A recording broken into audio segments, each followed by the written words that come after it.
Baba ndouya kwamuri, hakuna umweze kutimbanisi yandega ondinoyendepi. Dodaira iyezino Jesu wandifira, roparakera parara kuchenesa ini. Mwana wenyu ndomdawira, ndinzwe simba renyu. Zidiso zangu zazatwa mune inonguwa. Dodaira iyezino Jesu wandifira, roparakera parara kuchenesa ini.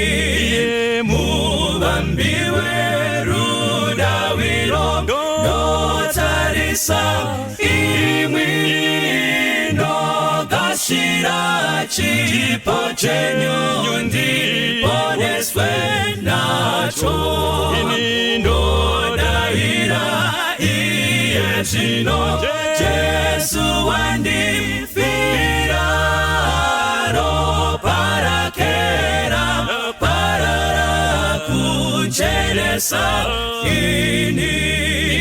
Ndodaira iyezino Jesu wandifira, roparakera parara kuchenesa ini. Roparakera parara kuchenesa ini. Roparakera parara kuchenesa ini. Roparakera parara kuchenesa ini.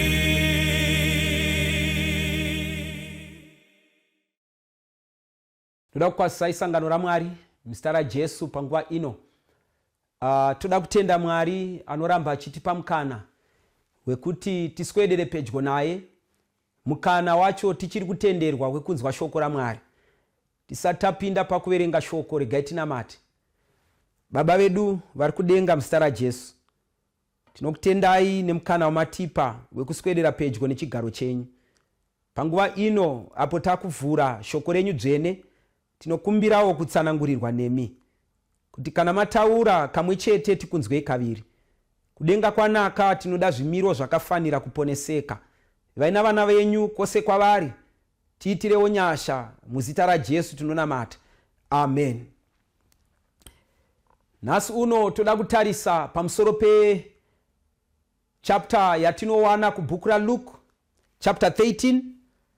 Toda kuverenga kubva pavhesi ya6 kuenda pavhesi ya9.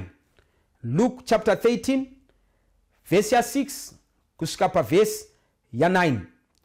Inoti iyo pa King James Version, he spake also this parable. A certain man had a fig tree planted in his vineyard, and he came and sought fruit thereon, and found none. Then said he unto the dresser of his vineyard, Behold, these 3 years I come seeking fruit on this fig tree, and find none.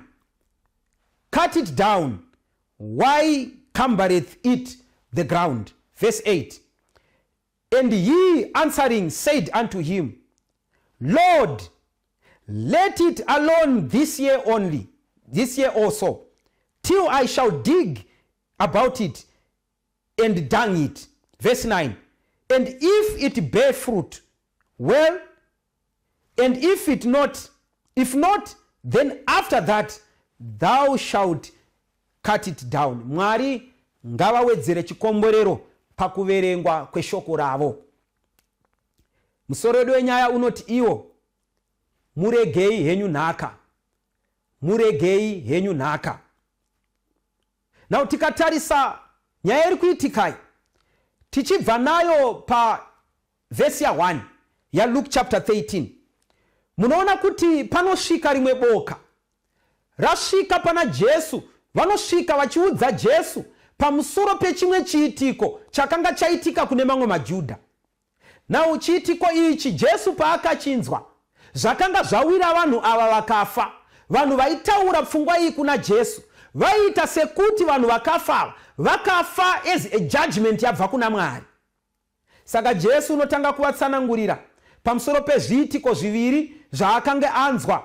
Chiitiko chekutanga ndechemagalileans vakanga vaurayiwa naPilate vari panguva yekuisa zvipiriso zvavo.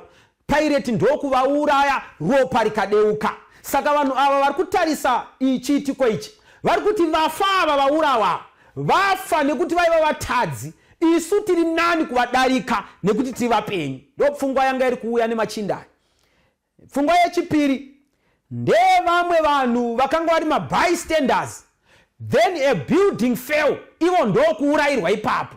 Saka varume ava vari kuuya nepfungwa idzi vari kuti Jesu ava vanhu vakafa nemhaka yekuti they were sinners kutidarika.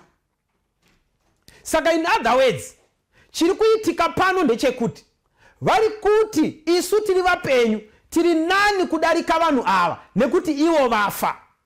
Gai ndikutaurire vana vaMwari, kacherechedza response inopiwa naJesu tichidzika nayo iyi kusvika pavhesi 5. Jesu unovatsiura oti, hama dzangu, chawira umwe hachisekwi, chinogona kukuwira zvekare. As long as you are still alive, usaseka munhu.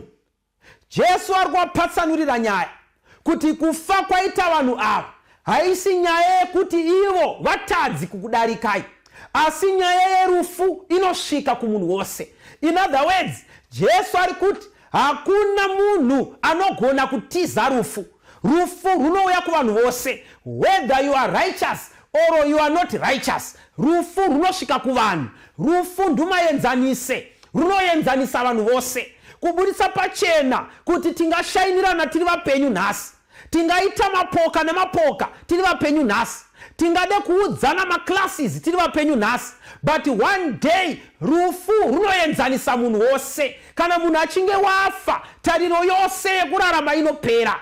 Honye dzinofukidza munhu wose, hadziselekti kuti waigara kupi, waigara here kuBorodeo kana kuti waigara kuMufakosi. Haisarudzi kuti wakanga uri kuUK here kana kuti wakanga uri kuCanada. Haisarudzi honye kuti wakanga uri pai. Honye dzinofukidza vose. Kureva kuti in other words rufu runoenzanisa vanhu vose. Parufu takafanana, ende harusarudzi kuti une mari kana kuti hauna, wakanaka here kana kuti hauna, unogara kupi kana kuti nzvimbo yako unemba here kana kuti uri roja. Rufu runoenzanisa vanhu vose. Saka Jesu ari kutaurira vanhu kuti gentlemen, chawira munhu hachisekwi, usaseka munhu. Nemhaka yei? Nekuti rimwe zuva zvichakuwirawo. Chaungagona kuita iko zvino uri mupenyu, rufu rusati rwasvika kwauri, gadzirisa ukama hwako naMwari. Not only ukama hwako naMwari, but gadzirisa ukama hwako nevagarisani vaunogara navo. Gadzirisa ukama hwako nevakoma nevanin'ina.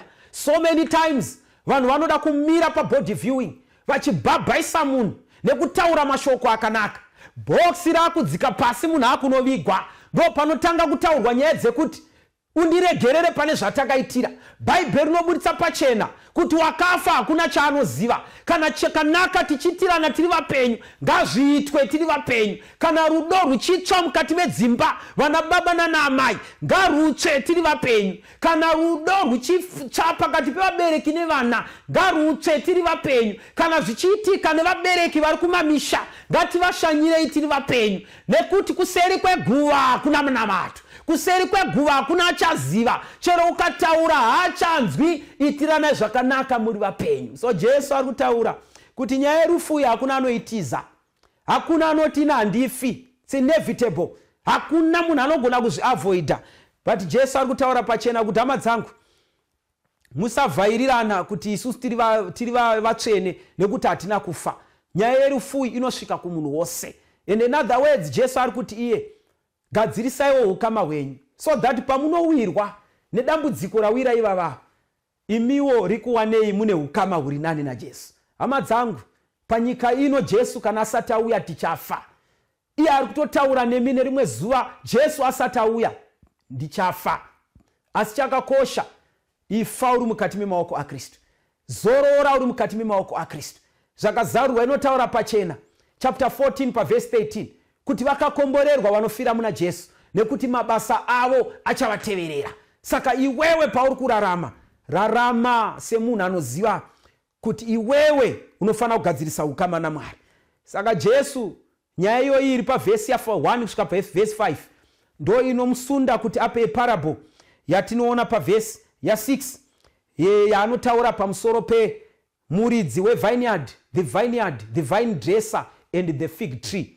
Now mukatarisa parable vanodzidza vanoti it's an earthly story with a heavenly meaning. It has a deeper heavenly meaning. Saka ari kutaura this earthly story Jesu achida kupa vanhu zvinobatika zvekuti vanzwisise, nekuti they were familiar with the vineyards, they were familiar with the fig trees, they were familiar with the vine dressers, nevaridzi vemunda. Saka in other words, pano Jesu ari kupa a parable yemunda, kunotinoti munda but uko it's a vineyard. Now the vineyard inzvimbo kana kuti yaiitirwa zvinhu zvikuru. Makanga muine mavines, magrapes. Saka imwe minda yose vanodzidza vanotaura ivo kuti yakanga isingaitwe zvizhinji zvinoitwa the vineyard. The vineyard yaiitirwa zvikuru kupfuura kumwe kwese. Imwe minda yose yanga ine miriwo, minda ine madomasi, minda ine chibage, minda ine zvakati, it was never fenced. Kana yaifenswa, yaisaiswa fence of protection yakafanana nevineyard.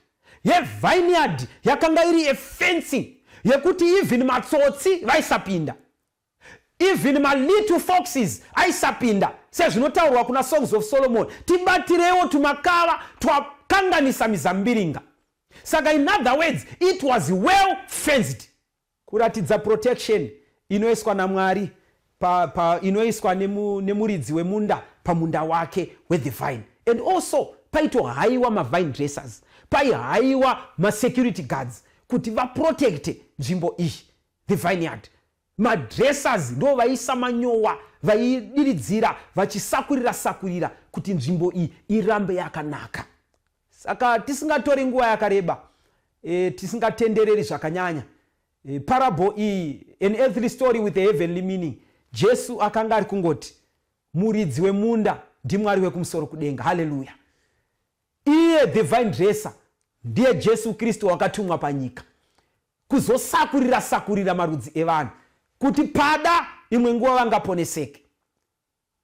The vineyard ndiyoka sangano raMwari, ndiyoka nzvimbo yeruponeso, ndiyoka nzvimbo ine avo vakadanwa vakapinda mukati membai. Who is the fig tree? Ndiwe hama yangu, ndini ndiri pano. The concept iri pano yatiri kuona ndeyekuti the fig tree haina kumerera mukati mevineyard, but yakatodzurwa somewhere and planted in the vineyard. Kubuditsa pachena kuti mukati mesangano raMwari, kusangana kwedu kwatingasangana tose takabva kwakasiyana siyana. Umwe neumwe ane kwaakatorwa. Iko zvino ndichitotaura newe uri kutorangarira kwawakatorwa naMwari.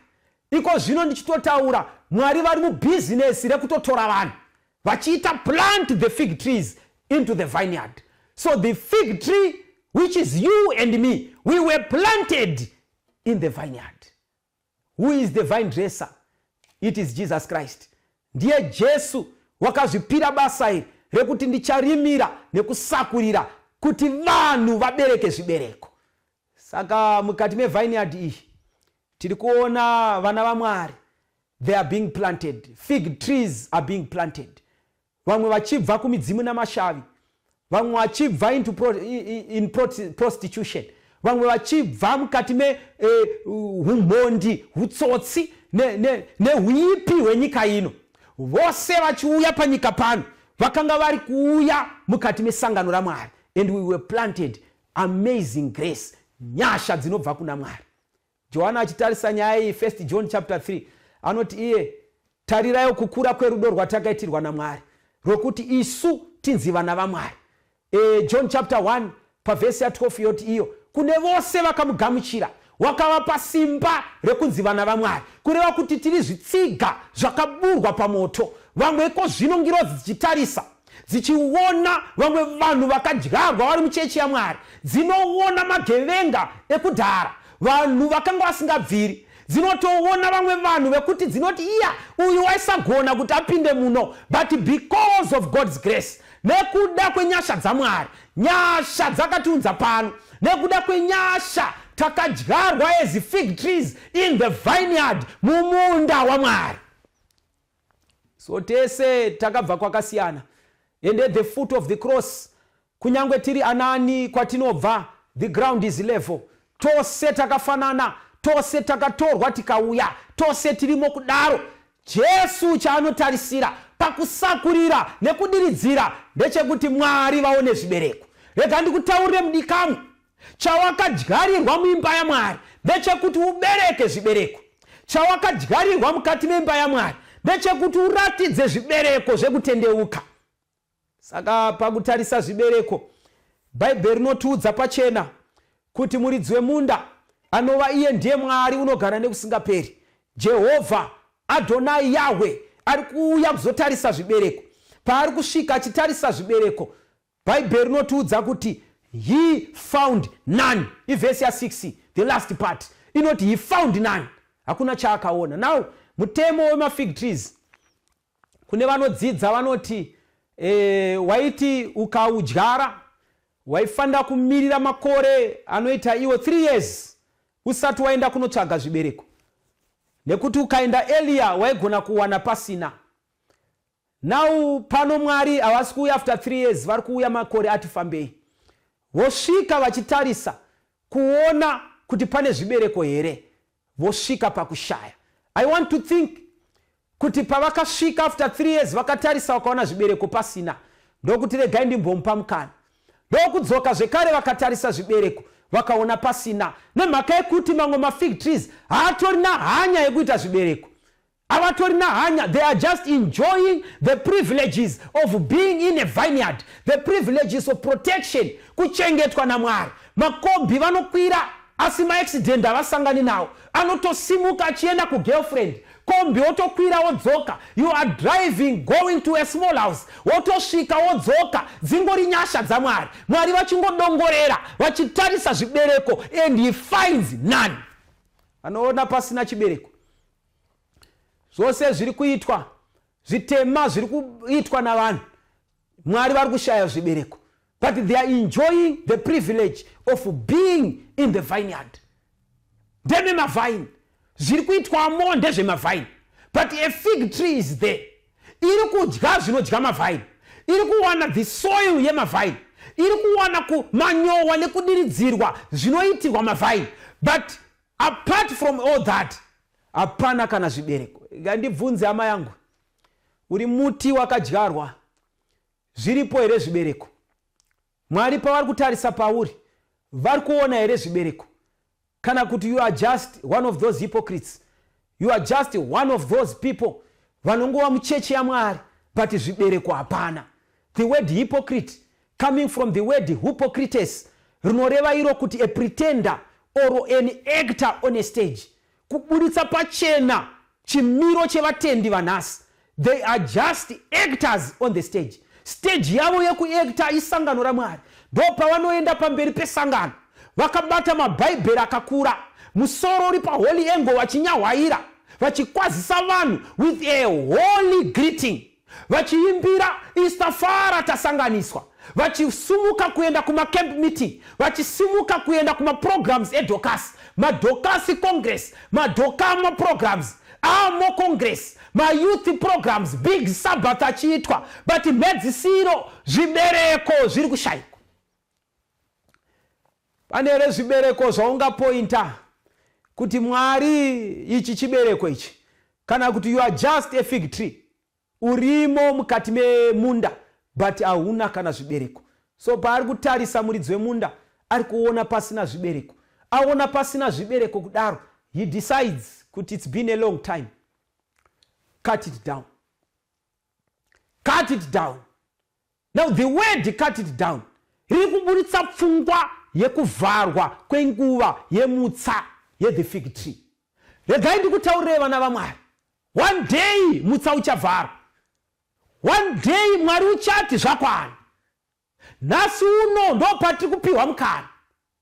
Tiri vapenyu kudai, mutsa usati wavharwa. It is an opportunity yako hama yangu. You are a fig tree planted in the vineyard. Ita zvibereko nguva ichiripo, nekuti nguva ichasvika inotaurwa na Daniel chapter 12 pavhesi ya 1 kuti nenguva iyo Mikaeri uchasimuka. Mutsa usati wavharwa kudai. Jesu wakagara pachigaro chemutsa. Paakagara pachigaro chemutsa, mukana kuna vanhu vose kuti vatendeuke. Asi tikapotsa mukana uyu, one day mutsa uchavharwa.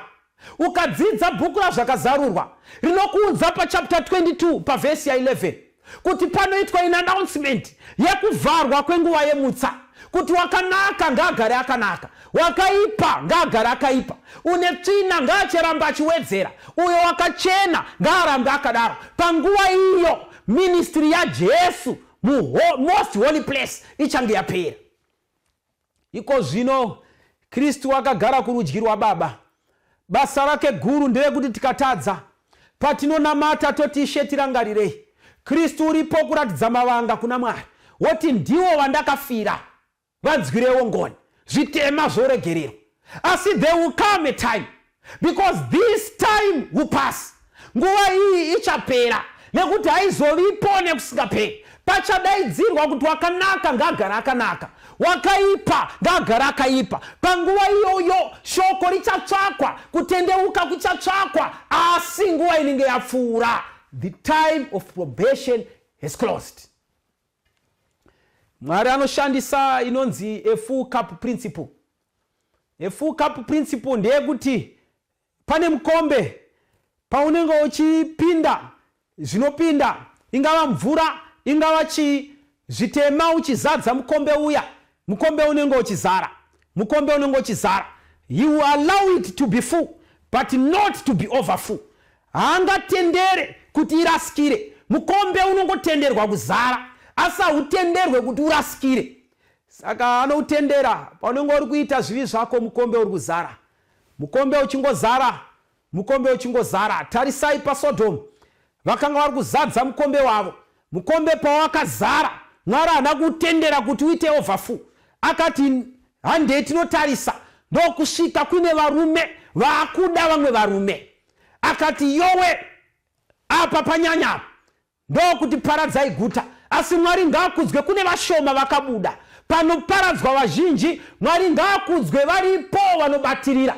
Ndosaka 2 Timothy chapter 2 pavhesi ya 19 ichiti iyo, kunyangwe zvakadaro nheyo dzaMwari dzakasimba dzinomira. Dzine chisimbiso ichi, Mwari unoziva vanhu vake. Avo vanoreva zita raShe ngavabve pakusarurama. Saka in other words, mukatarisa panguva yaNoa, mukombe wavo wakazara, and God acted. Mwari havazorambi vakanyarara. Ishe wedu unouya haazorambi akanyarara. Moto unopfuta uri pamberi pake haazorambi akanyarara. Chitema chichizara panyika haazorambi akanyarara. Zvinhu zvinoitika zvichiitika. He uses a full cup principle. Nguva kana yakwana, God will act. So Mwari vanoacta. Panguva iyoyo mutsa uchizovharwa, Mwari vari kuti iwo cut it down. But Mwari ngaakudzwe because of our intercessor Jesus Christ. Jesu anoti iye kune muti uyu, kuna Ishe, Mwari nditenderewo ndimboenda an extra mile.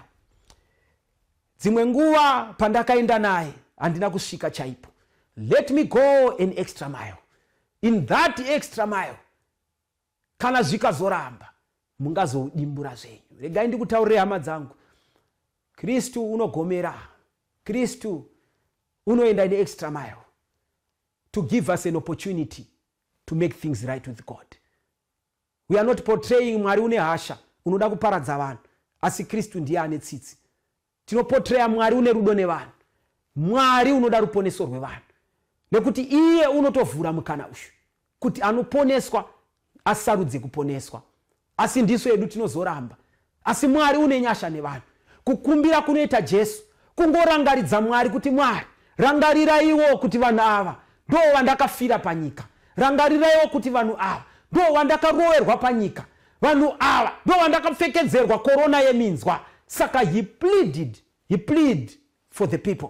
He pleaded for the people. He pleaded for the tree. And he still pleads for us today. Kuti Mwari, rangariraiwo vanhu ava. Unoratidza mavanga ake. Oti mai avo kunyangwe vari mumakuwa asi ndo vandakafira. Kunyangwe vari mukati mesmall house ndo vandakafira. Nyasha dzaMwari dzichitenderera pamusoro pedu. Ndiri kuti kudii muzuva ranhasi hama dzangu, kutova mupenyu nhasi inyasha dzaMwari. NdiMwari watendera kuti zvidaro, nekuti Mwari une zano rekuti pada ungagadzirisa ukama naye. So anoti cut it down, but the vine dresser who is Jesus Christ, he says, give me another opportunity. Chimbouregai mutui for a year, just 1 year. Ndimbosakurira, ndimbouisa manyowa, ndimboudiridzira. Vanodzidza vanotiwo, the fig tree, it has no need for manyowa. But chaingotaurwa pana Jesu pakuti ndiri kuisa manyowa. He's saying I'm going an extra mile. I will try my best. Ndichaedza pose, ndichambomusundira kuDorcas Congress. Vatauri variko imwe nguva achanzwa. Ndichambomusundira pafuneral. Pauye anoparidza dzimwe nguva wanganzwa. Ndichambomusundira ku youth camp. Pada unganzwa, regai ndimbomusundira mu August camp meeting. Dzimwe nguva unganzwa, regai ndimbotumira umwe munhu kana situation yawira umwe munhu kuti aone kuti inyasha kuti iye achiri pakanaka. Gai ndikutaurire vana vaMwari, God is still protecting us. He's providing protection. He's providing all the things that we want. Providence in our lives. Hongu zvingaoma, but chikafu muri kuchiwana. Zvekupfeka zviri kuwanikwa. Vana vari kuenda kuchikoro. Unoenda uchidzoka kubasa zvakanaka. His mercies are new to us every morning. Izvozvo izvi it's a message yaMwari yekuti munhu waMwari usatambisa mukana wekuva mupenyu. Usatambisa mukana. Ende chandiri kuona pano ndechekuti even ivo kudenga uku kuri kuitwa discussion.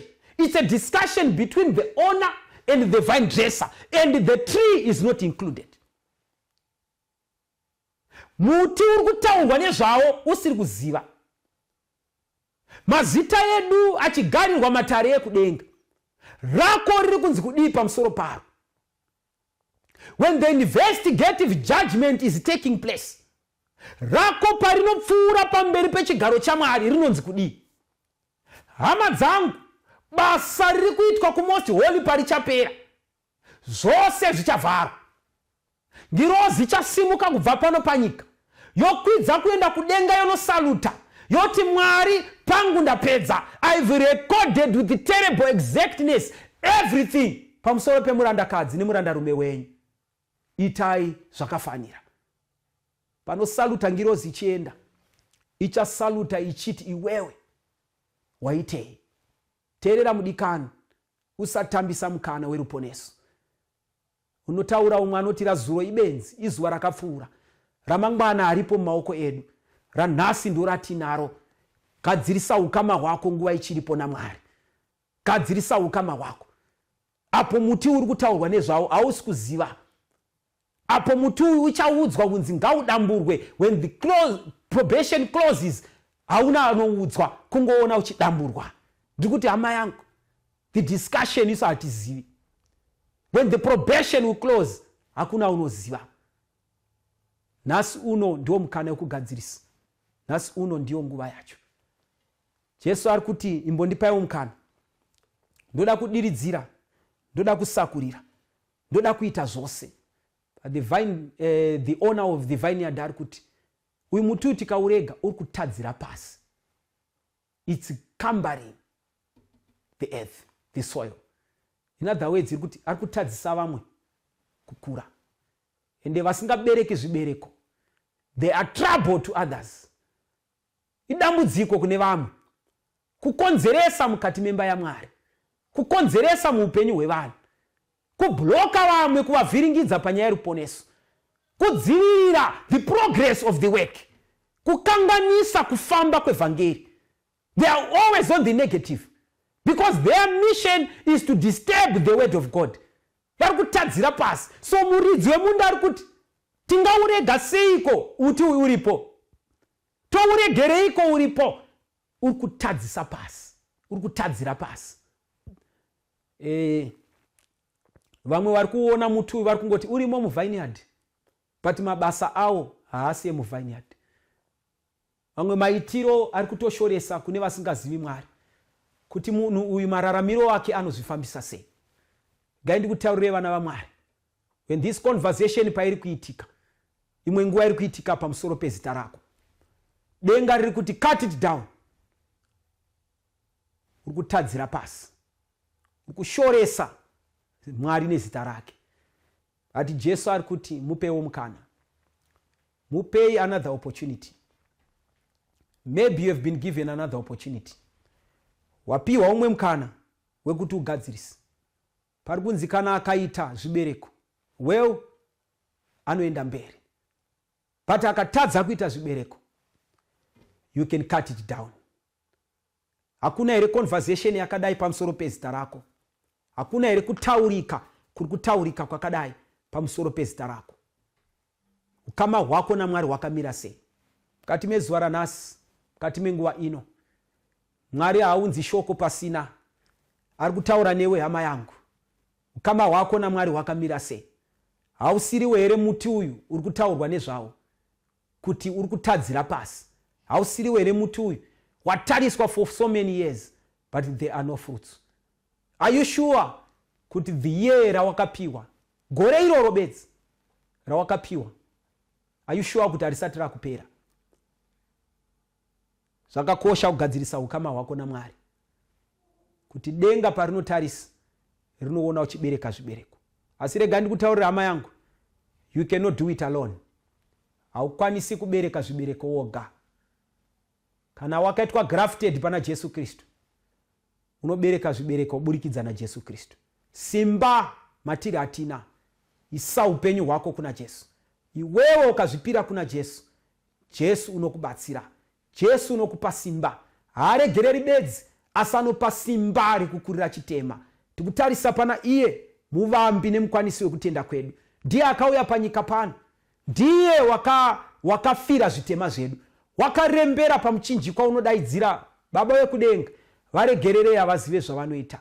Aripo pamuchinjikwa ropa rakadeuka kubva musoro, kureva kuti zvivi zvose zvemusoro zvinoregererwa, zvatakaita nekufunga nekurangarira zvose zvinoregererwa. Ropa rakadeuka kubva mumaoko, zvitema zvatakaita namaoko edu, zvatakabata zvinotyisa nezvatakaita nemaoko, mabasa ose anoregererwa nezita raJesu. Wakabayiwa parutivi kureva kuti zvose zvakatadzwa nemuviri zvinoregererwa nezita raJesu. Wakayerera ropa kubva kumakumbo, zvakafambirwa zvose zvitema nemakumbo, Jesu unozviregerera. Hama yangu, hakuna chitema chiguru kana chidoko, hakuna chivi chisingaregererwe naKristu. Zvose zvinoregererwa kana iwe ukauya kwaari. Let it alone this year. Muregei henyu nhaka, mupeiwo just 1 year. Hama yangu, handizivi pane gore rako kuti rava papi pakupera kwaro, but it's important that you mend your relationship with God. Kadzirisa ukama hwako naMwari kuti Mwari wekudenga vakubatsire. Iva mutendi anotanga kubereka zvibereko, ende kuti ubereke zvibereko, those are the fruits of the Spirit. Allow the Spirit to dwell in you, and the Spirit will act from within and make you a better Christian. Anokugadzirisa kudenga kwanaka. When the saints go marching in that city, you and me, I pray to be in that number. Toda kuva pakati pechita chichaimba chichienda kudenga. Nhamo dzenyika dzapera, zvinorema zvapera, zvose zvinotambudza zvapera, zvirwere zvepanyika zvapera. Takusimuka tichienda. Why? Takararama upenyu hwekubereka zvibereko, kwete nesimba redu asi tichibetserwa naKristu. Dai Mwari angakukomborerai. Toda kunamata, titende Mwari kuti Mwari unotipa shoko rakafanira panguva yakafanira kuti tigadzirise ukama hwedu naMwari. Dai Mwari angatikomborera, ngatikotamise uso tinamate. Baba vedu vari kudenga muzita raJesu, tinokutendai nenyasha dzenyu. Tinotenda nemukana wamunotipa wekuti tigadzirise ukama nemi. For so many years you have been coming. Muchitarisa zvibereko kuvana venyu. Dzimwe nguva kuna vazhinji vakanga vari kuonekwa zvibereko hakuna. And the announcement yaitwa yekuti cut it down. The probation is closed. Mwari wekudenga ndinokumbira nezita raJesu. Napaine vanga vakadaro vaitirewo nyasha. Apo Kristu anotireverera ari mukati menzvimbo tsvene tsvene. Tinokumbirisa mutipe simba rekugadzirisa. Shandaiwo matiri mweya mutsvene tibatsirei tigone kuva maKristu ari nani. Bvisai zvinoremera mwoyo. Zvivi zvinongotinamatira. Zvimwe zvacho tinotonamata tinazvo. Zvimwe zvacho they are darling sins atidi kuzvisiya. Asi Mwari tipewo simba. Nekuti pane kutadza kuzhinji nyasha dzenyu dzinowanda. Apo nodaridzirwa kunzi zvaitwa zvakwana. Tinoda kuti isu tiwanikwe pakati pechita chichawanikwa chiri kudivi revakatendeka. When the saints go marching in that city, chita chevazhinji chisimuka kuenda kudenga. Toda kuwanikwa pakati pevachaponeswa. Nyasha dzenyu dzive pamusoro pedu. Muve nevana venyu. Umwe neumwe ateerera kutaura kweshoko iri. Muzita raJesu tinokutendai. Amen. Pamchinjiko pane upenyu, Jesu atinditarise, pasine pfuma ngezvenhando, pamberi ndoona zvakanaka. Mune upenyu mukutarisa, muchinjikwa upenyu wakanaka, kutarisa Kalvari. Apo ndakamutarisa Jesu, iye akanyemwerera, kuti ava mumatambudzo, muchinjiko unondisimbisa. Mune upenyu venyu mukutarisa, muchinjiko Kristu upenyu wakanaka, kutarisa Kalvari. Ndinozotarisa mchinjiko, ndosimbira muchinjiko, hakuna anozoputsika, panosimbira simba redenga.